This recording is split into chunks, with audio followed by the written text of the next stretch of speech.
listener production. The following episode of TOFOP is rated MA for mature audiences. It may contain sexual references, time travel references, allegations of bin misconduct, and mild coarse language. TOFOP advises that this episode is not suitable for anyone under the age of 15 or anyone who thinks a comedy conversation between two old mates sounds like a terrible idea for a show. Minors must be accompanied by a parent or guardian. This is John Deek speaking.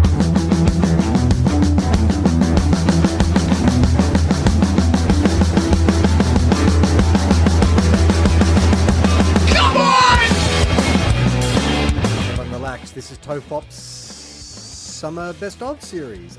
I'm Charlie Clausen.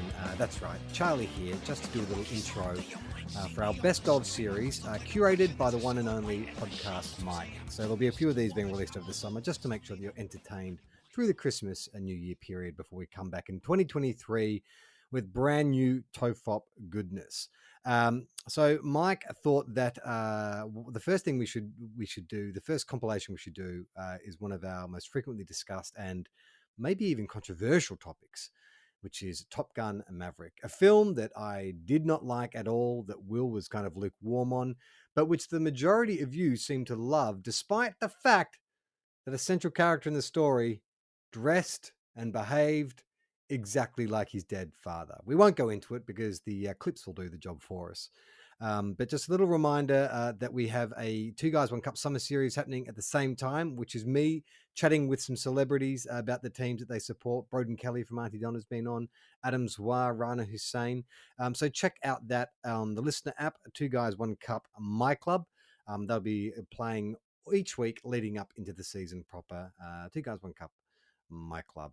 But for now, here is the best of Top Gun Maverick. I watched a movie last night, which is a rare treat for me. I very rarely get to sit down and watch a film. What movie? Let me guess. Well, let me say, is it a modern movie or an actual new movie? Because that's the other thing is generally I'll get to a film. If I get to a film at all, I'll get to it 6 months after everyone's been talking about it. But I started off by watching the football last night, and then I got to much like you last week. I got to the third quarter, and I'm like, I don't need to see any more of this.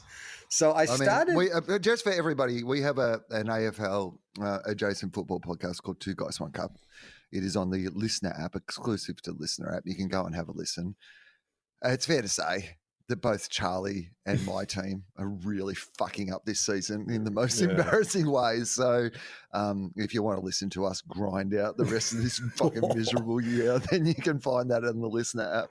Oh, mate, I am checked out already. It's like I'm looking forward to the final series, knowing that we won't be involved because there'll be no angst. But I'm like, can we just get these next 2 weeks over and done with? So I think I can enjoy like the 4 weeks of watching good teams play good committed football. Well, the most Richmondy thing of this year is that Richmond will make the 8 and our two teams will come 9th and 10th. The most Richmondy results of all. So, yeah, I switched that off. But I have not dipped into a Marvel film since probably Endgame. Marvel. And so I was like, let's check out this multiverse of madness. Doctor Strange and the Multiverse of Madness. I couldn't get through like half an hour. I thought it was so bad, and I don't know if it's one of these things where I don't know if What was it that you didn't like about it? Well, I don't know if Marvel films have gotten worse or if it's just firstly, let's just acknowledge that they have absolutely got worse. Yes, it just everything about it, just like the charm and the casting of the Phase 1 films, like they seem to just nail it every single time. It was like the Pixar magic formula. Mm-hmm. But this Doctor Strange, everything about it, I'm like, his wig is so fake. Like Benedict Cumberbatch's wig, it was distractingly fake. And then it was just I believe that the wig is meant to distract you from his accent, though.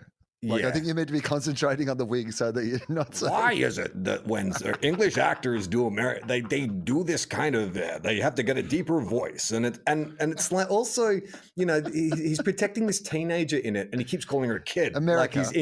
Like he's America, Indian. her name is, which I did not think was on the nose at all. No. The kid he was protecting, his name was America.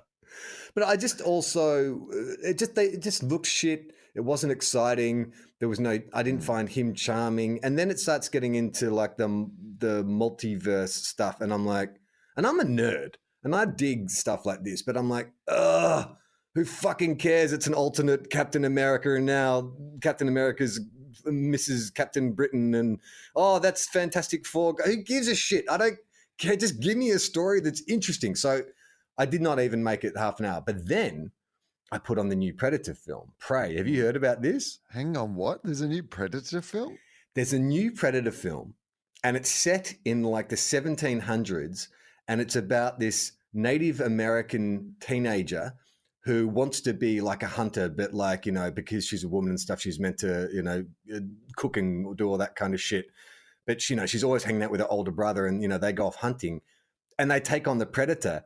And it's fucking awesome. It is such a good film. The only thing that I think would have made it better is they do it like they're speaking English. But I read about afterwards, there's a version you can watch where they speak in their, I think it's Comanches, their native tongue. And I'm like, oh, I wish I'd seen, that's the first way I'd watched it, where they just done it like in the native tongue, because it is awesome. It is like such a good Predator film.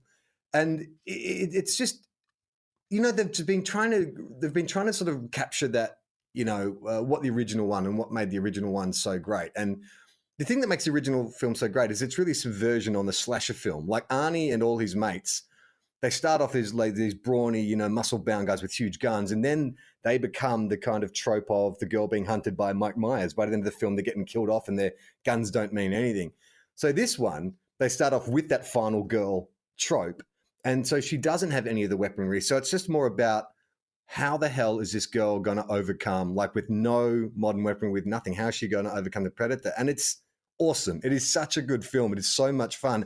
And you know what's great about it, Will? 90 minutes long, probably 80 minutes with credits, but like you could watch it in one sitting.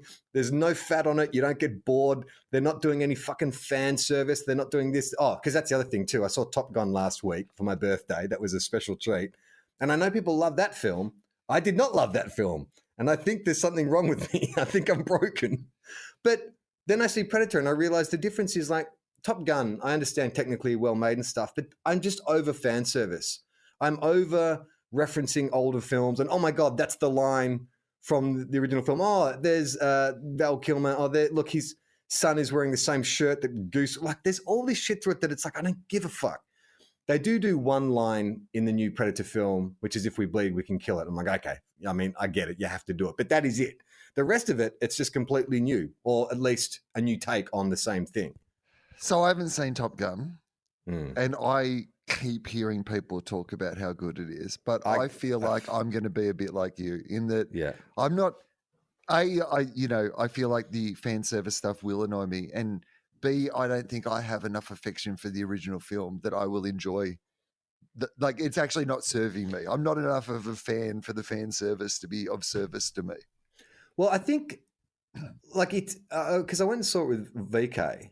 And we were both excited to see it. And look, I like the first one, but I'm probably like you. I don't know it off by heart. But you know enough of it. Like there's enough iconic kind of scenes, and But it almost feels like, the need for speed. Yeah, but it almost feels like a spoof. It is so slavishly, dedicated to the original, like music cues and everything like that. You sort of like, hang on, what are they doing? Like a remake? And then there's some just bizarre character choices, which I guess, make people happy as an audience member. But if you think about it logically for a second, makes the character insane. So like Maverick, in the 30 or 40 years since the first film, has not progressed as an individual, like has not grown, still wears the same clothes. Like if you knew someone that in 40 years was still wearing the same bomber jacket and riding the same motorbike, like, wouldn't you be like, fuck, this dude is like, he's stunted. Like he has an inability,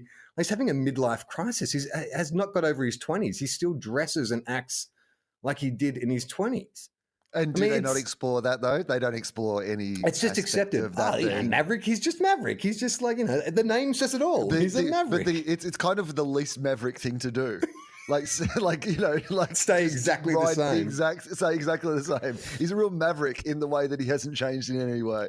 I always think of that line in The Wedding Singer where, Adam Sandler has that best friend with a mustache who's like the womanizer and stuff, and he wants to be Fonzie. And then at the end of the film, his friend confesses, look, you know what happened to Fonzie? He got old. No one wants to watch a TV show about a 40-year-old guy hitting on chicks.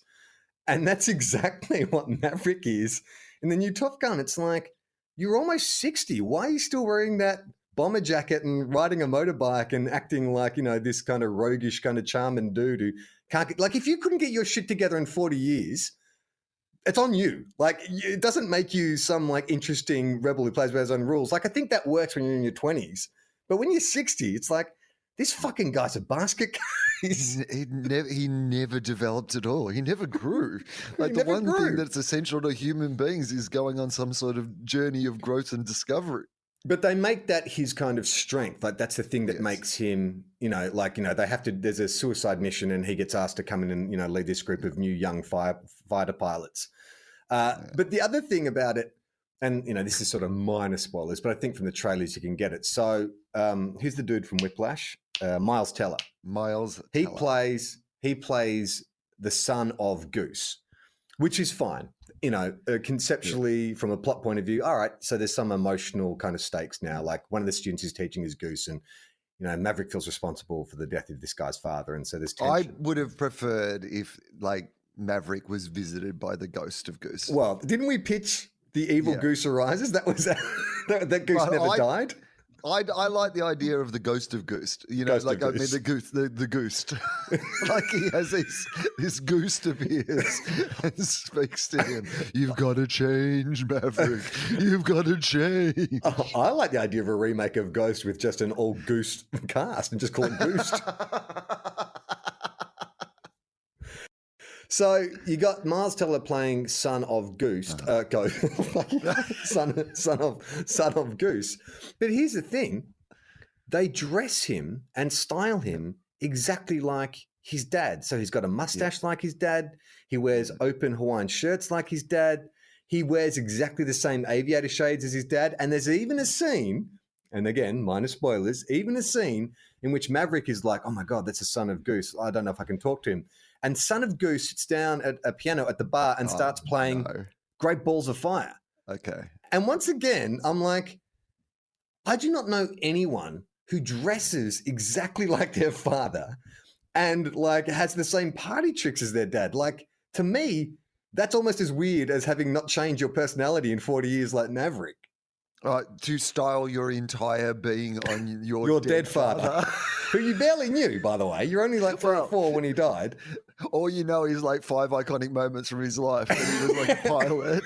That he knew Great Balls of Fire on the piano. He loved Hawaiian shirts. Yeah, that's like, this is a movie that needs a therapist. This is what I'm hearing. Yeah, well, a lot of people hear. VK turned to me at one point and is like, is this a parody? Like, it feels like a parody of the original Top Gun. It all felt like a Hot Shots movie in a way. Like, there were so many kind of coincidences and like the fan service and stuff. And everyone's sort of like, oh yeah, but what about the flying sequences? Yeah. I mean, like, if you had not told me that the actors went up there for real and stuff, I would have been quite content to think they were in a studio somewhere in front of a green screen in like a cockpit. Like, I don't think it added that much to the film, that like, because essentially the camera is still locked off in one position. All you're getting, the only difference between this and the film from 87 is the actors' faces do this when they hit real G-forces, which to me, I'm like, okay, I guess that's cool, but it doesn't make me go, wow, like these flying sequences are so much better because an actor's face is going like that. I mean, you mostly just have to watch award shows in Hollywood to see actors' faces go like that. So yeah, you're right, totally. Absolutely. Don't need to see Top Gun. Do you think, so how old was Son of Goose? Like, was like late 20s is meant to be, I think. Yeah, so how old was he then when Goose died? Was he just like a baby? Sense. You're right. I don't know if the timing works out. Like, what's the timeline on that? Well, hang on. So when was the original Top Gun made? Because how long later? Like, did they have a baby in the original? Yeah. Well, so because they do a flashback where you see. Okay, so Top Gun was made in 1986. So what does that make? That 26 years old, 36 years old. Yeah. So, or maybe he's in his 30s then. I like. Let's be generous. Let's say that Son of Goose was 6 when Goose died, and he's 30 now. I reckon. Now, I roughly don't lines mean up. that, you know, that I don't mean this in an insensitive way. If you think that if your dad had died when you were 6, do you think that there was any possibility that you might have stole your life on what you knew about your dad? Like My dad died when I was 10, you know? Yeah. So and it's I have not plenty like- of, it's not miles off. No. It's plenty of references. He was a dentist. He had a mustache. He liked to wear sweater vests. He liked a good cardigan. He smoked a pipe occasionally. I'd say apart from the mustache, which I only very rarely dip into, there's nothing I have styled my life on about my father. And I certainly haven't played Great Balls of Fire. Like, I don't remember my father. He wasn't really that musical, but I remember him dancing to the Village People once, putting on a Village People record and dancing around. But I have not done that. I mean, it seems like I think there would be, if you had a friend. Okay, so if who your you- friends, if you started doing that, Yeah. like if around 10, because, you know, I mean, that's still a very young age to lose your father. And like, you know, all sorts of behaviors can manifest around that. And I'm sure people will be incredibly sensitive around how like a kid wants to remember, you know, their parent that they've just lost. So you start doing a few things. You start wearing a knitted top, you know what I mean? Yeah, You start I've got like one of trying- those dentist kind of like surgical kind of smock Right. things. You just start looking at people's teeth, asking them to open their mouth, that sort of thing. Little pipe, walking around, 10-year-old One of going those around little with a bubble pipe. pipes, like Yeah. little. Like, how long do you think your family would have indulged that? Do you think they would have been supportive of that? Would they have just been like, "Oh, well, that's just Charlie processing Oh yeah, what's like, going on"? I think any family would be supportive of it, but there Yeah. would also be a question of, is this healthy? Right. Like, So what or is point? this That's is what I this, was is this a gonna say. phase? Yeah, that's What right. point does it get to? Because then suddenly you decide, I'm going to be a dentist. Like, I'm just following now the Son of Goose story, right? Yeah. Like, this is not just him trying Sog. to, learning great balls of fire on the piano so he can remember his dad. This is literally him going, I am going to replicate the entire life of my father. He wears open Hawaiian shirts. He has the same aviator shades and the same mustache. I mean, Miles Teller does look like Anthony Edwards when you put him side by side, but it is strange. Like fashion, I don't even know that the fashion like is predictable enough that like there must have been a period in the early 2000s where he wasn't dressing like his dad, right? Where he would have been all pocket chains and fucking like caramel tips and all Well, that do you kind of think stuff. that he dressed as his dad as a teenager? Like, I don't know. I mean, he because that's what I'm saying is like it sort of times out now with fashion Yeah. because the 80s, you could argue mustaches are back. But what was he doing prior to that? Like, did he sort of sit, did Son of Goose just sit there go like, mate, when mustaches and aviator shades are back, I'm owning it. I've been practicing Great Balls of Fire for 20 years, finally going to bust it out at a bar. Or did he? So there's two choices here: that he's like leaned into his dad's later life look and always kind of had that fashion choice. So as soon as he could grow a mustache, he grew a mustache. As soon as he could own a Hawaiian shirt, he bought a Hawaiian shirt. Or he's following his dad's fashions from those periods of his dad's life. So he's gone back through like what a teenage Goose was wearing. And so when he was a teenager, he wore what a teenage Goose was wearing. And we've just caught up with him at the time that he's wearing and looking exactly the same as his. I mean, this is a creepy fucking It's it's creepy, and is that right? discussed at all in the movie? Is there It's ever a not point discussed. of going, hey man, live your own life. Stop being in the shadow of your dead dad. Is there like a storyline a bit around that at all? There is one moment where, so the kids, all the new young Top Gun recruits, they're all in the classroom, whatever, and they're looking at the trophy cabinet and they see a collection of photos of the original flight team. So there's Mav and Goose, and they put two and two together, but not one character goes, "Oh my god, look at." Oh, sorry. Goose's son's name is Rooster, by the way. His code name, his fly. What do you call it? Code name? Call sign. I mean, I feel like that's too It's far Rooster. away for a guy who's stole his entire. It should be Goose. It should have been Gosling. No, it should have been Gosling. Ryan Gosling, and they should have cast Ryan Gosling. Ryan Gosling. But like, yeah, there is that moment where they look at Anthony Edwards as Goose How standing did they next to not Maverick. cast Ryan Gosling as the son of Goose? Like, how did Hollywood? Surely that had to have come up in a meeting. Just like, guys, is this too on the nose? Ryan Gosling, son of a Goose. So they do see them together, but you'd expect one character to go, holy shit, like he looks... I mean, I was round at my mate's place last week and I saw a photo of him with his father, you know, when he was a little boy. And the first thing I said was, oh my God, like you look exactly like your father. It's amazing. But not one character comments on the fact that not only does he physically look like his father, but he dresses exactly the same as his father. Exactly the same. I mean, if you had to dress now like your dad did 30 years ago, what would you be wearing, you think? My dad almost exclusively has work clothes. Okay. So, like, I've never really, I mean, he has the smallest amount of like what you'd consider to be like formal clothes or uniform clothes, like really the bare minimum you could possibly have. I think I've only seen him in a tie a couple of times in his entire life. I mean, he's a dairy farmer, right? Yeah. So, yeah. like the most iconic thing that I would see him in if I was going to dress like, particularly in the sort of Goose way, if I was going to dress like my dad, pair of gumboots. So I'm starting. Oh God, this should be your new stage outfit. Go on. A pair of gumboots, some sort of like resilient, loose fitting, partly waterproof pant. Like that is Like waiters. kind of waiters-esque, but not like quite as plasticky, but like somewhere in between like work pants and waiters, like a kind of midpoint. For any sort of like water splash or, you know, animal splash that you might need. Then very much a loose fitting collared t-shirt. So, you know, one of those old school sort of like collared t-shirts that has a couple of buttons, a polo, Like a polo type thing, but very much like not a formal sort of polo top, very much a working polo top.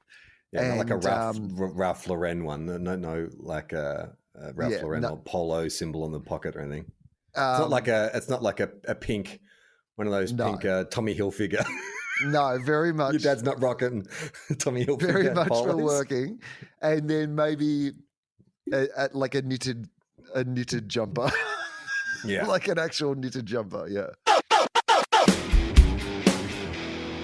I feel like the TOFOP listeners want to cancel me for my controversial opinions on Top Gun. Hot takes. Never have so many people hit me up to tell me that I got it wrong. And look, I freely admit that I probably did get it wrong. Like, it's not.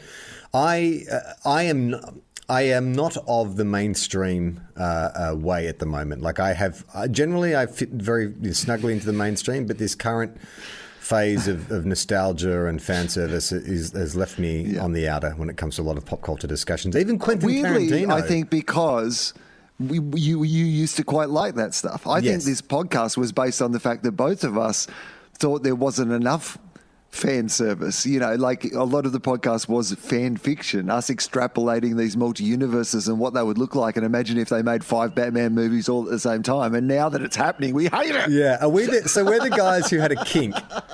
We had a kink, but now the kink is so commonplace, it no longer gets us off. It's top trending. Yeah. It's what everyone else in your country is watching. That's our kink. Yeah. And now it's not my kink anymore. Like, there's definitely Marvel things. Like, I was a Marvel completist at some stage. Yeah. And now I don't think I've watched any of their TV stuff. I haven't watched Hawkeye. I haven't watched WandaVision. Is there something else? Oh, there's heaps. Winter Soldier. I hear Ms. Marvel is good. People tell me that is quite good, but I have not watched that. It's weird, isn't it? Like, I just listened to this really interesting podcast about the rise and fall of Harry Knowles and Ain't It Cool? You know, the kind of the website that basically, you know, launched sort of geek culture into the mainstream and was so powerful at one stage. Like, studios were, you know, basing films that they would greenlight off the back of these, you know, very ardent vocal fanboys online were saying. And it's a really interesting podcast, and the way they frame it around is like, well, you know, the geeks didn't just inherit the earth; they took it over. Like the nerds did win in the end, and so now that is the prevalent popular culture. It's in the late 90s. All we were saying was like, we just want a decent comic book movie. We just want something that like feels like a comic book. And then they hit that formula, and they're like, oh, that's what you want, you fat, disgusting pigs. That's what you want, piggies. Yeah, eat some more slop. Eat some more bloody comic book slop, you disgusting piggies. And we gobbled it all up, and now they've never watched Animal Farm, and now the pigs are in charge, right? That's what's happened. So I do feel like, I am part of the problem because I was one of those piggies clamoring for more pop culture stuff. But, even like Quentin Tarantino, I saw him, he did a rare sort of public statement on another film where he said, I really love the new Top Gun film. And he even, in a very Tarantino-esque way, nothing to do with feet, but... he commented. He was like, I love the way they dangled their toes out of the planes. No, but he was saying the thing that he liked most about it was fan service. But he's such a film nerd. He said, I loved it because it felt like a Tony Scott film. Like, Tony Scott was one of my favorite directors. He's not around anymore. And this film felt as close to a Tony Scott film as you're ever going to get. So even in his kind of area of what fan service is, it appealed.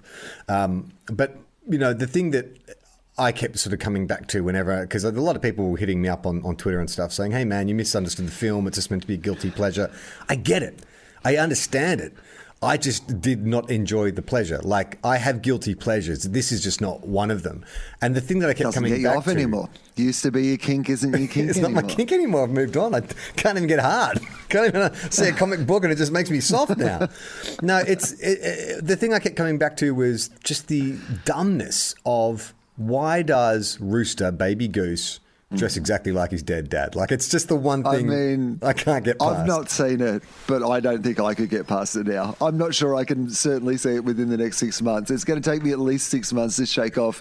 The only thing I'll be thinking about for the entire film is there's a much more interesting film inside this film, which is this journey of this child who is so haunted by the memory of their father that they need to become their father and replicate their every move. And if that movie doesn't end in him murdering Maverick, then you haven't made the right movie, because this is a movie about a psychopath, like an absolute, not his fault, but like one of those, a major event in your life changed your life forever and turned you into psychopathy. And he has, pursued his entire life in this like talented Mr. Ripley-esque becoming his father so he can eventually infiltrate the Top Gun program and murder the man that he believes murdered his father. That's a movie. Anyway, we're back to loving spin-offs. There's another iconic movie character who idolized and dressed exactly like one of his parents. Do you know who that was? Idolized and dressed exactly like one of his parents.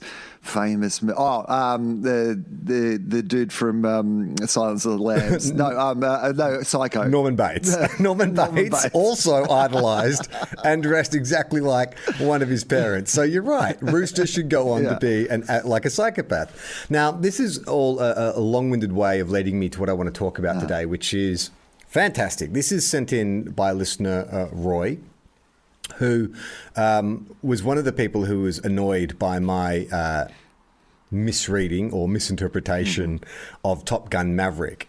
Well, I'll let Roy explain it, and then we'll get into it. So he says, hey, TOFOP, I was listening to the latest pod while jogging, and I was so frustrated listening to you discuss the idea of Goose's son in the new Maverick movie, donning a Hawaiian shirt and aviators before his father's coffin was even in the ground. Yeah. You've completely neglected the idea of character development. So I've hurried home, lest I fail to pen an obvious tale of Goose's son and his journey through life. There's no apologies for formatting. As your contact web form messed it all up, I had this formatted professionally to a professional standard before I pasted it in here. Okay, so what Roy has done is he's laid out like a hypothetical backstory for Rooster, son of Goose, which explains in logical terms how this grown man, 35 years after the death of his father, would dress like his dad, have the same party trick where he plays Great Balls of Fire like his dad, basically be like his dad. Now, the first thing I want to say is we're not critiquing Roy's writing, because that's actually pretty good. But what I wouldn't mind doing is...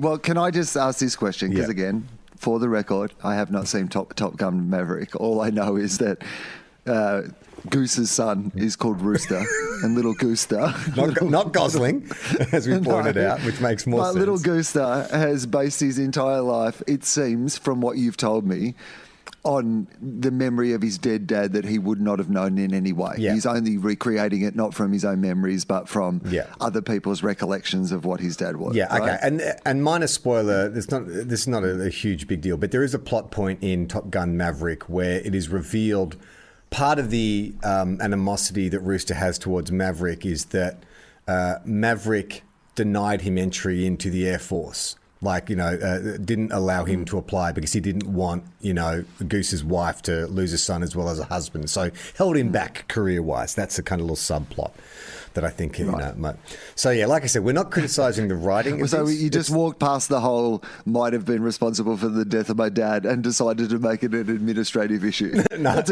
a good twist in the plot. It's both. So what Roy has done is basically come up with what would be 4 flashbacks that you could have included in the film if you wanted to pad out the backstory of why Goose A, has this animosity towards Maverick, and B, dresses exactly like his dad. This could be a reason why. Okay. So I think we can go through each one of the flashbacks and then we'll comment. Okay. And thank you, Roy, for sending this in. Flashback 1. Son of Goose and Maverick meet for the first time at the flying school and have a verbal altercation, maybe some shirt fronting. You cut to flashback 1. So this is back to Goose's funeral, so back in the 80s. Okay. Goose's funeral, son of Goose as a child crying over his dad's coffin. He looks up and he sees Maverick standing away from the crowd. Son of Goose runs up to Maverick and he yells, "You don't deserve to be here. You killed my daddy." And then Maverick's crying, "I loved your dad more than you could know, kid." But Son of Goose sobbing and beating Maverick's chest. "Then why is he dead? Why? Okay, I get that. That's fairly and that reads with the conflict that plays out in the current film. Okay, any comments, Will? And then Maverick turns to the kid and says, "I feel the need to grieve." And then just, I like it. I'm into it. Well, this to me is a fleshing out of the story. I get this. Like so far so good from my perspective. But I think that makes that comes across in the actual film that is the you don't the need main to see sticking that point. scene. That's the implication. That's the implication. Okay. Okay. Flashback number 2. Son of Goose does not follow Maverick's commands, risking the life of another pilot. Cut to flashback 2. Son of Goose. Hang on, just sorry. I've got to go back to flashback 1 again now. Yeah. Is Mini Goose dressed like we see people dressed in American funerals? So he's like in a suit? Yeah, little. Or isn't that weird how, like, little American kids wear little suits? Like, it doesn't happen in Australia. Like, at my dad's funeral, I had to wear my school uniform because I didn't have any fancy clothes to wear. Yeah. But every American kid has a little suit. A little suit, apparently. I remember asking. Well, that's what movies has told us. I remember asking. Is there any chance that Baby Goose has already started to adopt his dad's dress sense? Hawaiian shirt and mustache. Can we possibly see a kid in a little Hawaiian shirt and a stick-on mustache as a tribute to his dad at the funeral? I reckon that there would probably be. I reckon this would be a real thing, that he probably has a little flight suit. Like, I imagine fighter pilots, in the same way that athletes, their kids wear their jerseys. Like, he'd probably have a little flight suit, don't you think? He would have. Absolutely. Yeah, no, that makes a lot of sense. They sell, souvenir ones at NASA, little spaceship suits, for your nieces and nephews, for your kids. I assume there's a similar to their flight suits. Yeah, okay, so he has a little flight suit. He's wearing a little flight suit. If your father, though, is an Air Force pilot and died, while flying, is it bad taste to wear a flight suit to the funeral? I mean, it's different to wearing a uniform, like an Air Force uniform. That makes sense. What about he's wearing a flight suit and he's dragging a half-opened parachute? I mean, if you're going to cosplay as your dead dad, why not cosplay as the moment he died? Oh my God! Where do you draw the line? That's kind of part of my question. Is where do you start and end this fetishization of your dad? Okay. So flashback 2, Son of Goose Okay, does not yes. follow Maverick's commands, risking the life of the pilot. So so flashback 2 would be Son of Goose is a teenager now. He's in his living room with his mother. Son of Goose is wearing rebellious clothes, and this is my favourite bit. He writes in brackets, leather jacket, bandana, etc., because that's what all teenage rebels wear. Yeah. He's Axl Rose now? Is that what we're saying? Well, let's place it properly in a proper timeline. So if Miles Teller's in his mid-30s, him as a teenager would have been what, the 90s? Would have been like the 2000s. So what's a rebellious teenager? Limp Bizkit. He's wearing a red baseball cap backwards. He's got an oversized white tee. Maybe he's got short peroxide like Eminem. He's got peroxide hair combed forward. Just massively into Alien Ant Farm. Yeah. Okay, so that's what Son of Goose looks like in 2003. He yells at his mum, "I don't care what Dad would have wanted. I'm leaving school to become a mechanic." The mother's anguished. "Your father worked so hard to make a good life for you. He saved up for you to go to college." Slow anger from Baby Goose. "If you just let me join the Air Force, I wouldn't be doing this." Goose's wife. "I can't risk losing you like you lost your father." And then Baby Goose snaps back, "I would be more careful about who I counted as my friends." Okay, all right. So good stuff. That makes sense, right? That he's grown up fatherless, so he's a bit of a lost soul. Probably gets good grades, but if he tried, he could get into any college he wanted. But what he really wants to do is go to the Air Force. But Meg Ryan doesn't want to lose her son. Yeah, and I think want to be Meg crying again. So here's what I will say is I want whatever rebellious clothes he's wearing, because is there an explanation in what we're going to hear today in these 4 flashbacks of when he starts dressing like his dead dad? Because, like, if not, I want it to be as early as this. Like, right? No. I'm not saying that he needs to be wearing a Hawaiian shirt and having a mustache in his teenage years, but what I want to see is you get some shot of him like in his bandana and his Limp Bizkit white T-shirt, and then on the mantelpiece you see a picture of like a young Goose dressed in quite a similar outfit, right? Like, so it's clear that he's already following in his footsteps. I think you're on the same page as Roy. You're getting there. There. Okay. So we get to flashback 3, Will. So Roy's written, Son of Goose is in the Air Force now. He's in the music hall. He's tapping away at piano keys. And Iceman watches him from the door. So the thing to keep in mind, I'm not sure if I mentioned it last week, is by Top Gun Maverick, Iceman has ascended up the military ranks and is now like a commander or senator or something high up, ranking. I say, we cut to flashback 3. It's a soundless scene of Iceman talking to Goose's wife. We cut to a bar where drunk Son of Goose is sitting at the bar, piano music playing, and zoom to Iceman playing a slow version of Great Balls of Fire. This reminds Son of Goose of his love of playing piano, and it reminds him of his time with his dad. Now, before we get to the dialogue that Roy has written, I don't recall Iceman taking part in the Great Balls of Fire or any sing-alongs. He didn't do that. You've lost that loving feeling. Like, Iceman's whole thing is he was kind of like standoffish, right? Like, he's Iceman. He doesn't sing. That's not cool. Iceman's cool. Yeah, no, it'd be weird if you watch the original movie back and Iceman's right there at the piano tapping along. It really undermines I'm not the Iceman tonight. I'm having a night off being the Iceman tonight. I'm the nice man. Okay, so they have some dialogue. So Iceman says to Son of Goose, "Your mum's worried about you." Son of Goose says, "If that's all you're here to tell me, then you can fuck off." Which I think Roy, maybe a second pass on the dialogue. I think. Love it though. Good placeholder. Your mum's worried about you. If that's all you're here to tell me, then you can fuck off. Iceman, forlorn. It would have hurt your old man if you could see what you've become. Son of Goose. Well, thanks to Maverick, I never have to worry about that. Iceman. Look, no one hated Maverick more than me, but we all knew what we were in for. Your dad was on the same adrenaline ride as all of us. It was just his time. It could have been any of us.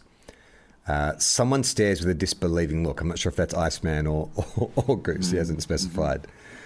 Iceman says, I've seen you down the racetrack. I know you could be as good a pilot as your old man was. Maybe even better. He stares with a believing look. Inspirational music starts. Yeah. Son of Goose is now at home with a flight suit draped over his arm, arguing with his mother about becoming a Navy pilot.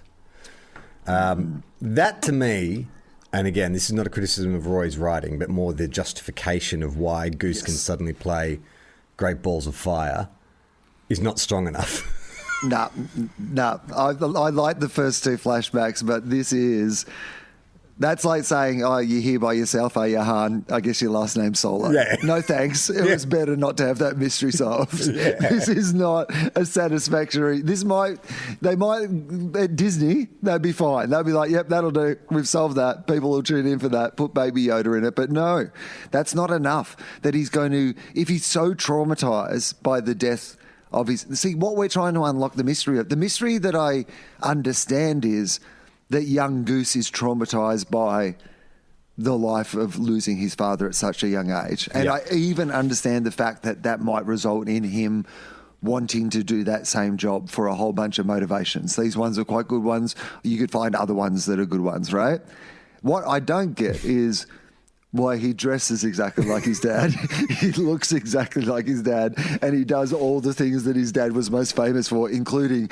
Because this is like a famous moment, not just from the movie, but I imagine because Goose's life ended. So when you're at Goose's funeral and everybody's like standing around talking about like the stories that they share and the great nights that they had with Goose, one of the things that is going to come up is absolutely that. Remember, he get on the piano and he played Great Balls of, like, that is one of those like iconic moments from his life.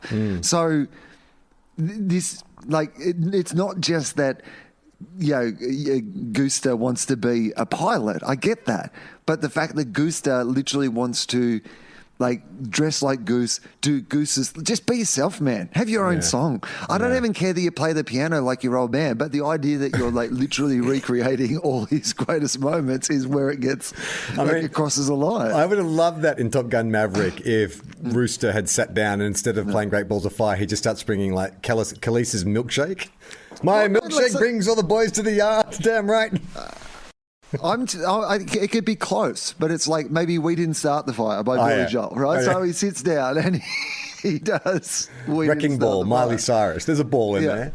Right. Yeah, you're right. So, I mean, the thing about it, I think if you're going to include the Great Balls of Fire thing, a wrong supporting character, Iceman would not be the guy to be introducing the playing, even if he played a slow, melancholy version of Great Balls of Fire. I don't think it's enough of a strong enough link. It would need to be another character. It would almost need to be something like, I understand the dynamic he's set up with his mum is that they're fighting. Like, the mum is just trying to protect him and he's just trying to, he just wants to follow in the footsteps of his father and she's scared of losing him. But it almost needs a kind of thing, like a flashback where every year on Goose's anniversary, Mum is like, "Hey, baby Goose, can you get on the piano and play Great Balls of Fire?" It makes your mum happy, and it's like, it's a begrudging thing that he does. But then, maybe even a scene early in the movie as an adult where like the song comes on and he like turns it off and they're like, "What's going on?" He goes, "I hate that song. I can't stand that song." Yes. Right? Yeah. So then when you eventually have him play the song, there's been a journey to him getting to the song that he reluctantly accepts, this moment in his life that he could. That makes sense. Yeah. That to me, you could follow along with and go, "Oh yeah, I understand what's going on here." Well, maybe there could be a scene where it's like someone's married their 13-year-old cousin and he's like, well, Jerry Lee Lewis also married his cousin when she was 13. He wrote the song Great Balls of Fire. It's a horrible thing, really, when you think about it. I actually think that it'd be great if he made that point. He's like, this is actually just a terrible song. You can't play it anymore. He's been cancelled. This is really inappropriate. I know it's a fond memory for you, but this is like, baby, it's cold outside. You really cannot play this song anymore. You're not allowed to enjoy it. Anthem of a groomer. Yeah, what would you like me to sing next? An R. Kelly? Do you want me to do some R. Kelly as well? Is that what you like? I think we're missing the most obvious thing we could have done here. Right. You stumbled onto it earlier when you were talking about Norman Bates and Psycho, which is they've missed an opportunity. Is Meg Ryan in this movie? No. Okay. So they've missed the opportunity of implying that the reason... Because what's the most obvious reason that a kid like 'cause the dresses like mother- his dad because the mother mother wants to couldn't be get over it. reminded of the dad and couldn't get Yeah. over it. And so Yeah. she's like warped his entire life by trying to make him into another version of like, the person that she lost. And this idea that you have that he knows Great Balls of Fire because his mum Made makes him him play Great Balls of Fire. Like, this is, now I'm in. Now I'm like this poor fucker, right? Yeah. I think there is a film like that is a horror film where it's like the father lost the mother and has raised the daughter to resemble his dead wife because he's so like heartbroken and in mourning. And I think that is more what it would be. I mean, it would have been a more interesting. Well, in the Simpsons where Maud Flanders dies, and then Flanders has that woman stay over and he cuts her hair so that it looks like Maud's hair. Like, there should be a scene like that where young Goose, he's got a rooster, he's got like a full beard, and then in the middle of the night, Meg Ryan comes in and shaves it, so it's just a mustache. Just a little mustache. Comes home, all these shirts have been replaced by Hawaiian shirts. It's like, oh my gosh. Okay, so flashback 4. So we're assuming, so Son of Goose has joined the Air Force and has received an award for being the coolest pilot on the team. Cut to flashback 4, and this is potentially the most important flashback for your interest in this story. Son of Goose, walking into the family home, he hugs his mother. Son of Goose shows his mum his letter of offer to the Top Gun Academy. She says, "I'm sorry I held you back all those years. I was just so afraid of losing you like I did your father." He hugs Goose wife tighter.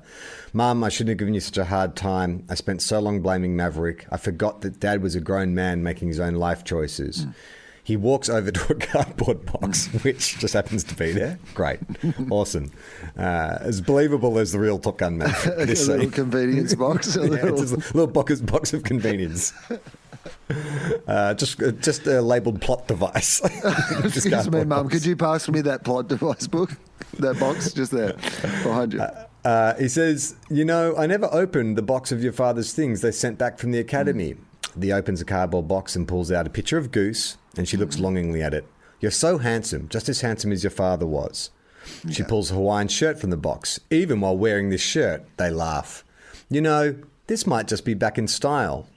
Son of Goose pulls it on, now wearing his father's old shirt and his aviator sunglasses, stands in the doorway as he slings the bag over his shoulder. He raises his hand to slightly tilt the glasses and looks at his mother over the top of the frames, gives her a smile and a wink before leaving. I mean, pretty great move from somebody who literally just made a speech about having to live your own life.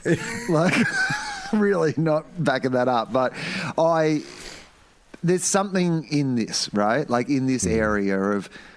But if the whole premise has been that she doesn't want to be reminded of, what happened to her husband, the idea of him then, putting on all her husband's stuff and walking out the door is not the best way to do that. But I get the point. At least there's a storyline there. There's some sort of, Here's the thing. I had a few people message me to say, hey, my brother... Dad always wore the same flannels and blah, blah, blah, blah, blah. And my brother dresses the same as Dad. And okay, I get that. That's but firstly, the thing you're describing is pretty generic, clothing. The Goose look is a bit more specific. And, my nephew, when he came to visit, was wearing his dad's old Eagles, polo, shirt. Because it's kind of the hipster thing to do, right? You just sort of reappropriate that kind of old middle-aged man kind of fashion for yourself. So I understand all of that. The thing about the way it's done in Maverick is he is his father. He doesn't just dress like his father. No. He behaves like his father. He looks like his father. He has the same party tricks as his father. I think we're talking about a universe in which Maverick has not grown up. Maverick rides a motorbike to work the same way he did 37 years ago. He has the same fucking leather jacket. I mean, he pretty much looks exactly the same. So I guess in the Maverickiverse, the Top Gunniverse, that if this is just a universe in which people do not progress or change over the course of almost 40 years, then sure. That makes complete sense. If that's what my suspension of disbelief had to be, is like that in this universe, people find their thing and they just stick to it. And if they can't stick to it, they find the thing that worked for their parent and they stick to that. People seem unwilling to accept the fact that I have a different view to them. I like it. The internet's back, baby. The internet's back to what it's meant to be doing, having heated discussions about movies. I just didn't understand that this was the hill that people were willing to die on. Like, did you love mention Top it, Gun, or did man. I imagine this, that you never really had much like affection for Top Gun? Like, You do is it not. you? Well, I may have said that to you because that is absolutely true. I Okay. certainly said it to Justin Hamilton on TOFOP, which is the original movie. I love bits of. There's some good airplane stuff. Although after a while, I'm like, yeah, it's just more airplane stuff. And there's like obviously some iconic scenes and some iconic lines. You know, I feel the need for speed, and all the, you know, the you've lost that loving feeling, and like, you know, I have those moments. But I remember rewatching it a couple of years ago and thinking, ooh, it's a lot of boring bits between those iconic moments. Like that's really my. So yeah, I don't love, and I have not seen this film. And absolutely could not see this film now at the movie. It'll take me at least 6 months from us having these conversations for me to be able to walk into that cinema without only looking at Baby Goose Star, to see if he is just like, this is a movie about a psychopath. Yeah, so I'm like you. Like, I enjoyed it, but I sort of just lump it in with a bunch of those 80s films that were, you know, iconic and memorable and stuff. But I didn't realize the fervor people had for it, like how invested they were in the story of like Maverick. I mean, it's just one of those cut and paste kind of 80s kind of rebels. It's the role that Tom Cruise would then, was it Rich Hawler, that bit of stand up about every Tom Cruise film is about Tom Cruise as a pilot. He's a pretty good He's pilot. a pretty good pilot. He has a crisis of confidence. Yeah. Meets a beautiful lady who kills us in a crisis of confidence, and he's a pretty good pilot. He's a racing car driver. Yeah, that's right. Tom Cruise is a Scientologist. He's a pretty good Scientologist. So yeah, like a lot of people are trying to convince. They're trying He's to a tell Scrabble player. He's a pretty good Scrabble player, but then he has a crisis of consonants. That was one of the me that. birds. Nice. And a robot breaks his finger. So people seem to be swinging between telling me that I'm either thinking about it too much or I'm not thinking about it too enough. Yeah. So that's. I mean, how do you possibly draw any conclusion from that? It's either just junk food and I should just enjoy it for what it is, or it's like, no, you don't understand. This is why every decision was made like this. So Yeah. last week we had someone come in. You're just Goldilocks in the middle, just like, I don't understand either of those positions. Exactly. Had someone write in last week who had suggested some flashbacks that may fill in, like some hypothetical flashbacks that would I enjoyed the explain why flashbacks, yes. Baby Goose is the way he is. So another teabagger, Katie, sorry, I'm assuming she's a teabagger. She's a listener. She might not be as dedicated as a teabagger, but let's just say she's a listener. She's also decided to help explain why the specific topic that I have such a problem with, why Baby Goose looks so much like his father. So she says, I was listening to last week's episode, why Rooster looks so much like his dad, and I agree. It's decidedly creepy routes to go down, but I think you may have been overthinking it. There we go. So this is the overthinker box. Yeah, okay. Yeah. I think the main problem here is the series of events. My personal headcanon, and admittedly my brain generally chooses to opt for the least creepy option, is this. So what she's done is not like a series of flashbacks, but just explain each characteristic of Rooster that is similar to her dad. She's explained, well, this is why, and this is why it's not creepy or weird. It's perfectly logical. So the Great Balls of Fire, she begins with. It's one of the last happy memories that they all had together. I'd say it got played fairly often around his house growing up. One time when Maverick is over, he hears the song playing and says to a young, maybe 10-year-old Rooster, hey, did you know your dad used to play this? Rooster says, yeah, Mum says, so I can only just remember. Maverick, well, hey, do you want me to teach you? Rooster, yes, please, Uncle Mav. That would be so cool. All right. Again, I wasn't disputing the fact that, you know, he may know Great Balls of Fire.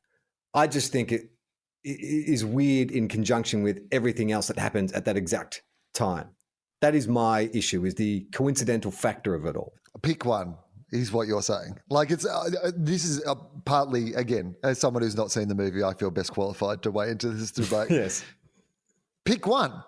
You got your dad's mustache, you got your dad's Hawaiian shirt, or Great Balls of Fire. But once you do all three, I think it might have been a Rich Hall joke. All of this can be explained through Rich Hall, where he talked about the idea that, playing the drums is a good thing to do. Playing the guitar is a good thing to do. Playing the cymbals is good thing. I'm murdering this joke, by the way. Yeah. But once you try to play them all at the same time, with the cymbals between your knees, you've gone too far, and people are like, who's that weirdo? And I feel like that's what you're saying about Gooster, is that it wouldn't necessarily be maybe Great Balls of Fire was the thing that he learnt in tribute to his dad. But the fact that he's recreating every iconic moment of his dad's life is the problem, right? Have you seen, I can't remember, Robin Williams' daughter is on Twitter. I think her name is Zelda, perhaps. Mm-hmm. And about 6 months ago, someone posted this video. It was like a teaser reel for a potential Robin Williams biopic. And it was a scene, and it was a young actor doing an amazing Robin Williams. And it was amazing, but everyone sent it to this girl who'd lost her father in tragic circumstances and was like, isn't this incredible? This guy is a spitting image of your father. And she was like, hey, look, first of all, that actor's amazing. Wonderful job. Fantastic. Second of all, can you please stop sending me this? Yeah. It's highly distressing. Of my late dead dad, who's not my dead dad. Just a guy doing an impression of my dead dad. Fine that it exists. Yep. That it's out there in the world, but don't tag me in on it. I have a different relationship to that person than you do. Yeah. And so the idea that Goose is cosplaying, or even if Goose, let's pretend for a second that Goose was real. Goose was a real person, and then this film gets made. It would feel the same level of creepiness. It's so that's not Goose. It's just a guy pretending to be Goose. I don't get it. It's weird. All right. So that's point one. Okay. Point two, Rooster gets his call sign. Mm-hmm. While the obvious explanation is his father was Goose, well, that's not obvious because he should be Gosling, as we've discussed in two previous Rooster episodes. has nothing to do with Goose. And yes, that may have been a contributing factor. Other prevalent theories about his cockiness, well, according to some people on Tumblr. Yes, Tumblr is still alive and well. I've heard you wonder about this a few times, but rest assured, we seem to be an island of relative peace and harmony in this in these trying times. Okay, so according to Top Gun Maverick on Tumblr, it's because he's cocky. Yeah, look, of course. That's him being called Rooster is the least of my issues. That is fine. A call sign can be whatever the fuck you want. They're both birds, not a big deal. I would have let that one slide. If it hadn't been for everything else, Goose's son's call sign is Rooster, totally fine. I don't have a problem with that. Do you? No. In fact, I think that's the one departure that, to me, if they'd use that style of departure for all these other key moments, then I think, so you've taken something that is similar enough but put a twist on it. It isn't Gosling. It isn't Son of Goose. It's something that is reminiscent of the original character, in that Goose and Rooster they're both birds and they both sound a little bit similar, but they're not actually related in any way. So it's a new take on an old idea, whereas him doing Great Balls of Fire is not a new take on an old idea. It's the same idea. You know what I was just thinking is a perfect example of how this is done well is you think of Creed, right? Mm-hmm. So I do. Funnily enough, Justin Hamilton and I, in the latest TOFOP that I recorded an hour ago and that everybody will hear this week, have had a giant conversation about Creed. So that is just in relation to Top Gun. No, it wasn't even in relation to Top Gun. Just incidentally was a conversation about Creed. So hive mind. But Creed, so you've got Adonis Creed, who's a son of Apollo Creed. And there's obviously tension there, with Rocky, because Rocky didn't throw in the towel. So it's the same, almost the same kind of setup. But the way that they bring that character in, he doesn't talk like his dad. He wears the same shorts at one point, which would be the equivalent of the Hawaiian shirt. But he's not Apollo Creed, and he also lost his dad when he was very young. Like, do you know what I mean? Like that to me is a more interesting, better way. That's still a blockbuster. Yeah, and still That's he ends still up a doing spectacle film. Still ends up doing the job that his dad did, which is what everybody wants to see with young Goose. Like, I understand that we don't want to see Goose to go to, like, you know, go and get an MBA or something. Like, I understand. That's like Rooster the accountant. Yeah, like, I get that. Top tax. You know, I get that. That's not the movie we want to see. We want to get Rooster in here somehow. But you're absolutely right. That idea of eventually, except I know that I assume there is some element of this in the movie, by the way, eventually reconciling your relationship with your dad and accepting, like, you know, but it feels like that works best to me when you've fought the whole time about how different you are, and then eventually you come to accept some of, you know, the things you have in common. Whereas it feels like he's rolled in looking like he's in Weekend at Bernie's with a mustache and an Hawaiian shirt. But even then, like, you're right. So he works to a point where it's almost like taking on the Stars and Stripe boxes. Yeah. You know, that is symbolic of his, like, ascension. But his personality is still starkly different to that of his dad's. His dad was this kind of, like, you know, Muhammad Ali kind of ripoff, where he is a more kind of dark, tortured, angry young man, you know, who has to sort of, like, grow up. They don't do that. Like, Rooster just arrives fully formed as his dad. As his dad. As his dad. And sure, maybe there is a backstory, like last week's listener suggested, where he was listening to Limp Bizkit and shit, you know, in his teens, and was very troubled. But they should have just extended that into the movie. Okay. Well, so, it doesn't have to be exactly the same thing. There could be like young Gooster could be at, like, you know, like Navy. They're Navy, aren't they? Navy pilots? Yep. Yeah. Or are they Air Force? They're Navy. I don't know. Anyway, whatever they are, he's like at the academy. He's learning to, you know, be a pilot. And, you know, one of the other young academy guys pranks him by putting some deep heat in his jockstrap, and, like, he puts it on and he's like, "Oh, great, my balls are on fire." That's your nod, right? Okay, we're done. That's it's a new take on the old team. That Get it? It's like is the scene they needed. Like, that's the scene that they needed. Like, yeah, because there is a new kind of Iceman type character. I can't remember his call sign that he has a rivalry with. Okay. And they needed that. They needed like some kind of hazing scene where Goose puts on his jockstrap and it's like, oh, stinker up. Oh, goodness gracious, my balls are on fire. Yeah, there you go. Done. Will and Charlie push back from the writer's room table. All right, fellas, is it lunch? You guys are fired. Both of us slapping hands in front of us. Push back. There we go, guys. Tom Cruise's producer kicks us out of the room. How do these guys even get in?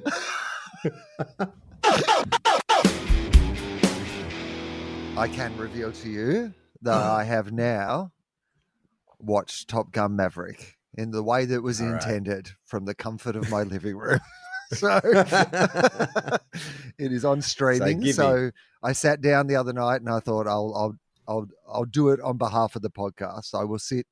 And I'm glad I didn't go to the movies to see it, is what I will firstly say. I know it's one of those things where you can only see this in the cinema or whatever. I understand that those, like, you know, plane scenes are very thrilling. I am absolutely sure, and I'm sure it looked great on the big screen and blah, blah, blah, blah, blah. But I don't really care. Like, plane moves like are fun for me for about like 60 seconds. Like, you know, one buzz the tower, one thing where you kind of like pull up or pull backwards or do some fancy thing. Absolutely. But after a while, I'm just like, okay, yeah, this is. Do you think if I showed you a compilation of flying scenes from the first one to this one, you could tell which one was which? Like, do you think this is significant? I think if you showed me a compilation of flying scenes from the first movie and this movie, that would end the podcast. I'd be like, what are you doing to me? Why are you torturing me in this way? You've taken out the bits that I might be interested in and just left me with the bits that I do not care about. I didn't think it was as bad as I was expecting, right? But I certainly didn't love it. I certainly didn't have that sort of like feeling that people it's the greatest film had where they absolutely loved it. I didn't understand that. I didn't think it was terrible. thought it was like one of those movies where, like, I'm like, I thought it was fine, but I would absolutely never watch it again. Like, there's nothing in it that I needed a second look at, or a second version of. Well, I mean, it's because you had a really good primer. I mean, I think if you just watched it cold the first time, you might have to go back and go, did they really dress Miles Teller exactly like Anthony Edwards? Well, so the thing that I don't get, so I actually think that it's even weirder than you had explained to me. Oh, okay. Because the logical inconsistency of how they tell that story in the movie is just so terribly done, because they have all the ingredients of how you could have told it properly and very easily, but they get so messed around in the idea that, well, see, what I didn't really get was that Rooster and Maverick have had some sort of relationship together that was only soured by the fact that he pulled his application to like Navy pilot school or whatever it was. That it's at that point that it seems to have all gone pear-shaped, right? And then that initial scene where, everybody else is in uniform in the bar and Rooster comes in Goose cosplay, and then sits down and plays Great Balls of Fire as Maverick. To me, the only explanation for that entire scene is that he's doing it on purpose to get inside Maverick's head. Right? What a twisted psychology. The only possible explanation for his behavior in that moment. Like, he knows Maverick. He sees Maverick at the bar. He doesn't. Dark and twisted. These guys were best friends at one point. I'm going to impersonate your dead best friend to fuck with you. Like, that is what it dark. feels like. It's the only explanation for it, because like, Rooster knows how much it'll get inside Mav's head. Mav's made his play, and this is Rooster's play in return, is this idea of like, I'm going to fuck with you in the same way as you fucked with me, right? Like, there's so many weird bits about it, because if Rooster is so mad about this and thinks that Maverick, because there is this weird thing when they then try to play with the idea of like, does he think that Maverick's responsible for Goose's death? And I'm not sure that he actually does think that Maverick is responsible for Goose's death. It's more about the fact that he like pulled his application for the flight school, and then it gets really messy. And then the resolve, which you just know is, I mean, the resolution of it is just so, again, I mean, the message of this movie is terrible. Like, it's just so terrible, because the one thing that comes down to the message of the movie is, don't think, do. That's the message of the movie. Don't think, do. Hey, you thought too much. Just do it. Don't think about it. Like, no wonder this movie has been so popular in America. This movie is America. This movie is, I get like that it's about Tom Cruise and the last bit of movie making, that his kind doesn't really exist anymore. That and that's what Maverick is in this movie. He's a relic hanging on to, but there's no sense of he's a relic for a good reason. Yeah. And this movie, like, I mean, literally the message is, don't think about things, just do things. It is the most American message of all time. Like, if America had a slogan under the flag, it would be, don't think, do. Well, I guess, I mean, if you really wanted to sort of say he's a relic for no reason, that's not exactly true. Like, he's the only pilot who's ever been able to blah, blah, blah, whatever his qualifications were. And so these millennial pilots, they don't have the kind of feel that Maverick had, because he used to fly F-14s, whatever the fuck it is. So I think that's the kind of that's but the it's kind not of reason why true. he's stuck in time. It's imaginary. It's not true. Yeah, exactly. Like, but it's Napoleon Dynamite's older brother who was a star quarterback in high school. You're nostalgic for a time that actually never existed in the first place. He is the classic of, there is this real sense of, I thought the message of the movie was going to be that, of course, he would have the capacity to teach these kids how to do it. Like, but really the message is, that he's just better than them and they couldn't do it Yeah. without him. Like none of them can do it. They're the new Top Guns. And of course, he is the only person who can possibly get it done. You know, it's that scene of like, you know, your kind's out of the way. Yeah, like your time's over or whatever it is, like not today. And it's like, yeah, not today, but what is the message of this movie? It's the new Ford versus Ferrari, this is the perfect Father's Day film. In fact, when I talked to Broden, he was saying like his dad doesn't go to the movies anymore, just doesn't consume movies, but took him to Top Gun was one that gets a pass because, you know, there's father-son issues. And it really, you're right, it's reinforcing that message that old people get it. Old people get it, and young people are dumb. Technology the best that young people them. can do is impersonate their dead dads. Yeah, exactly. Like that's the closest you'll ever get to any meaning. Is dressing like us. Yeah. And like you'll get an opportunity to prove yourself mostly through misguided guilt and nepotism because Rooster gets the fly in this final battle based on nothing more than Maverick's fucking hunch, right? Yeah. Like, you know, like he hasn't done anything to prove in the times. Like, in fact, if anything, he's been the worst performing of pretty much anybody in all the trials, Rooster. And then Maverick's like, no, this will rebuild our like relationship or whatever. You're right, because he fails all the kind of practical exams like everyone else, and then he's really sulky in class. Like he's actually the other guy, the arrogant dude, should be rightfully pissed off that he wasn't. He's the best pilot by far. He's done everything correctly. Nailed everything, and comes and saves him at the end. Spoilers, but like he's the hero of the movie. I don't know why you've made him look like a dick. And what did you think of the sex scene sort of thing? The lovemaking sort scene. of It's not thing. really a sex scene. Yeah. Sort of thing. Like, did you find it weird and off-putting? Yes, Yeah, absolutely. Because also I couldn't work out what we're meant to. Again, I thought they had some interesting things to play with, which was, and they almost got there a few times, right?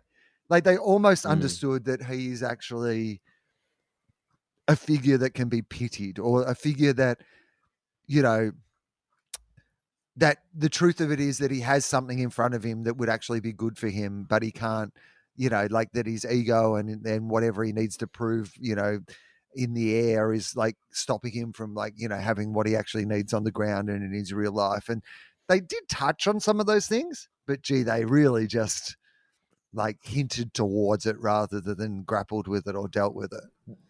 The most emotionally connected I felt to that film was when she rings the bell and he's got to buy the bar around. Because I was like, oh, fuck, how much is that? And then I started thinking, what would I do in that situation? Would I just refuse to pay? Because let's say that how many people do you reckon in that bar? Maybe 200? Yep, 200. 150? 200? Let's say 200, $5 a drink. So it's like $1,000. That's a fucking lot of that's not just a practical joke. That's significant. That's like someone's rent or, you know, like a fucking down payment on something. Like that's a lot of money. I mean, it's a practical lesson in not disrespecting women though. Like she's just decided like I'm in this mostly male environment.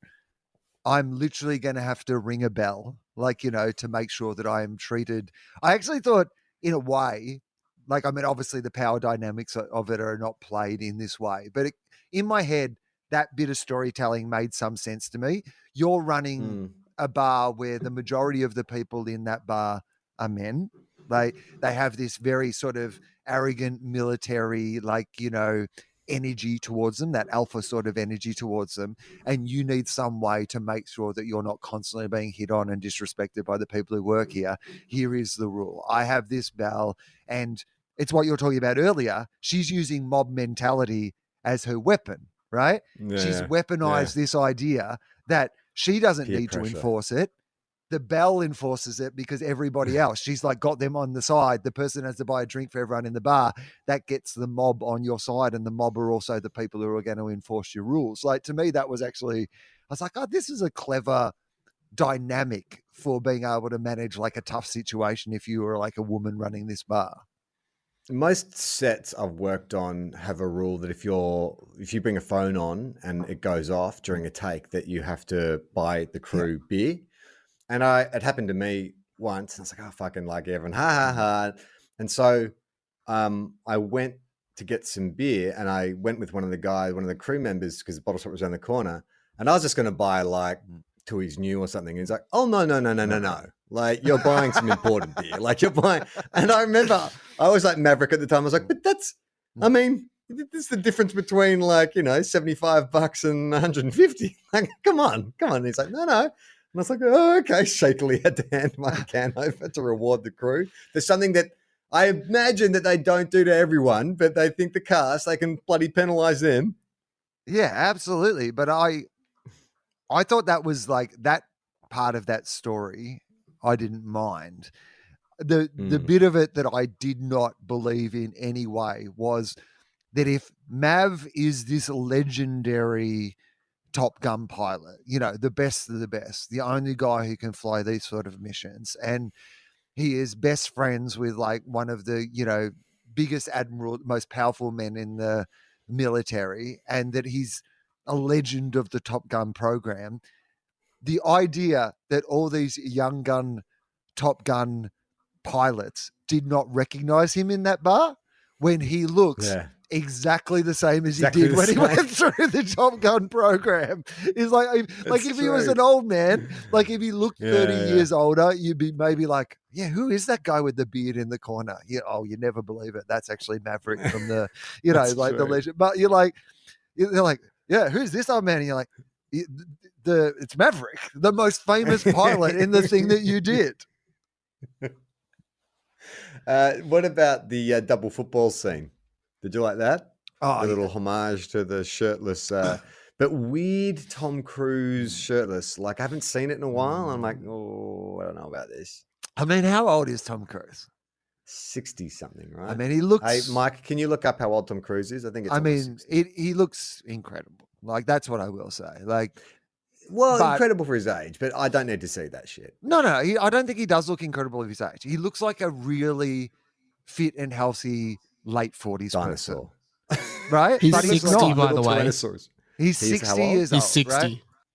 Fucking yeah. hell. So he looks like a good, like mid 40s, late 40s. Yeah.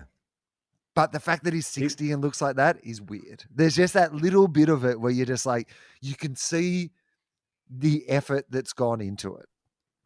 It looks a little HGH for me. Just there's probably because it is, right? Like, you can't look like that at that age without using human growth hormone. Well, you stop producing testosterone, and you can't produce muscle mass like that after a certain age. And so, and he's a little man, like even with like a Sylvester Stallone or some of the bigger action geriatrics, you kind of like, because they've got the mass behind it, so it sort of looks more normal. But he's got this little compact, little bulging muscles on his little petite little frame, and I don't know, he just looked like this. To me, he looked like a lumpy little Tyrannosaurus Rex. He's got these little big barrel chest and these little short arms. It was just like, I get that, he felt like, I work hard for this, and I don't fucking drink and I don't smoke, and Xenu has blessed me with 1,000 1,000 blessings. I must. I mean, did you find that was it? I mean, it's sort of hard to separate Tom Cruise from the Scientology stuff, but part of me was like, what's the Scientology angle with all of this? Like, I get the feeling there's some metaphor, some Scientology metaphor here about like Thetan levels or something like that, that in the same way that Tom Cruise, the celebrity, has preserved himself in time, Maverick has preserved himself in time because of Xenu, something like that. I mean, interesting. I mean, if it turned out that Maverick was a Scientologist, do you think that would be too on the nose? Oh, see, that should have been what the twist was, right? Like that the reason that he hasn't like graduated through the program is that he just got way too into Scientology. That's great. Like, I mean, he's the greatest pilot of all time, but just don't bring up when he's bonding with his class. First lesson is they'll have to use the e-meter. They all get up and they sit down and hold on to the e-meter. So firstly, I'm going to give you all personality tests. So they're free. It's okay, guys. I'm going to give you some free personality tests. And that was Top Gun Maverick, the best of compilation series. Having listened back to all those clips now, because I definitely did listen to all those clips, nothing has changed for me. It is still an enormous plot hole that I cannot get past. Well, not really a plot hole, but it's an enormous plot contrivance that I cannot get past. I would much rather watch viral videos of Tom Cruise throwing himself off biplanes or jumping out of helicopters or doing whatever crazy shit Tom Cruise wants to do. Give me 2 hours of that rather than that reheated dreck that is Top Gun Maverick. But I know you guys loved it. So if you did love it, go watch it again. It's a dad movie. You can watch it with your dad. Father's Day coming up soon. I don't know what I'm talking about. Just a little reminder that we have other podcasts as well. We have TOFOP. The last episode of that was Paddy Bramall and Harriet Dyer, the writers and creators of Colin from Accounts. So that is up there. But we're also doing best ofs of TOFOP. There's an episode coming out, or that is out this week, where it's just a collection of interesting, funny people, comedians, James Fosdyke, and other such type of people. I don't know what the fuck I'm talking about. This is very late. It's Christmas Eve when I'm recording this, and I have no idea what I'm talking about. But trust me, there will be best of TOFOPs just like you listen to this best of TOFOP. Check it out on the podcast channels, wherever you get that, tofop.com. Any other plugs? Patreon.com/TOFOP. I'm Charlie Clausen. See ya.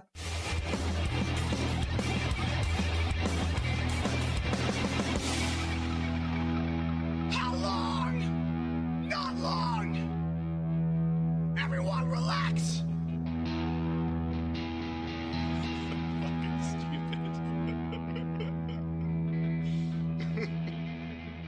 This podcast is a TOFOP production. Head to tofop.com for more. Cool things for cool people.